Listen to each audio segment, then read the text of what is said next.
told to say an anecdote. Anecdotes are easy. So I thought to myself, what kind of anecdote can I tell these people who really have more important things to do? And I figured I'm going to tell you how Spider-Man came into being. It's a true story, although sometimes it's hard even for me to believe it. But we had already done the Fantastic Four and I think maybe the X-Men. I can't remember the order, but my publisher came to me and he said, Stan, I want you to come up with another superhero. So I said, okay, went home, and when my publisher said do something, I'd better do it because I wanted to keep my job. I thought, what can I come up with now? And the most important thing in a superhero at first is the superpower. Once you get that, everything else comes along. So I thought, what power will I give a new guy? And I saw a fly crawling on the wall. And I said, hey, if I could get a superhero that could stick to walls and crawl on them, man, that would be cool. And I thought that was good. Now I needed a name. So I said, well, let's see, Fly Man, Mosquito Man. I got down to Spider-Man. Spider-Man. It just sounded dramatic. So, okay, I had my hero. I had his power, his name. And then I figured, just for fun, I'm going to give him personal problems. Because except for you people who are that your lives are perfect, but most other people have personal problems. And then I thought I'd make him a teenager, because there were no teenage superheroes that I knew of at the time. So armed with all that wonderful material, those great ideas, I ran into my publisher's office and I told him. This was my reaction, the reaction he gave me. Stan, that is the worst idea I have ever heard. First of all, and he started to give me his, because he's a very logical man, very intellectual.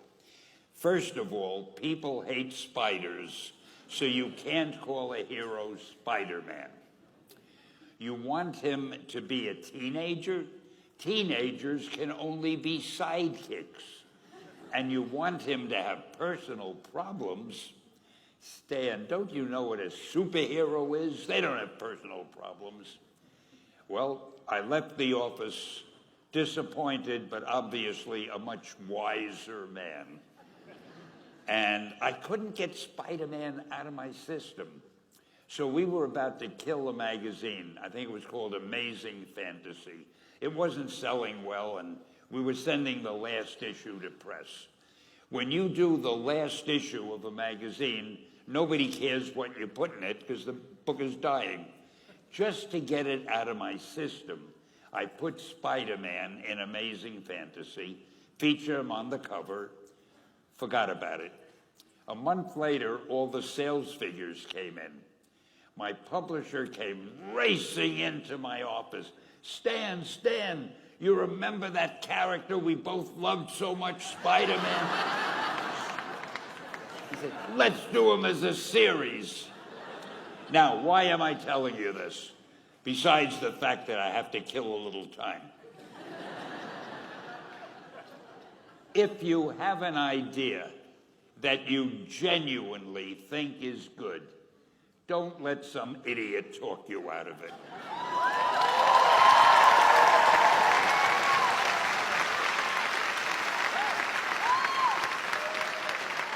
Now, that doesn't mean that every wild notion you come up with is going to be genius, but if there is something that you feel is good, something you want to do, something that means something to you, try to do it.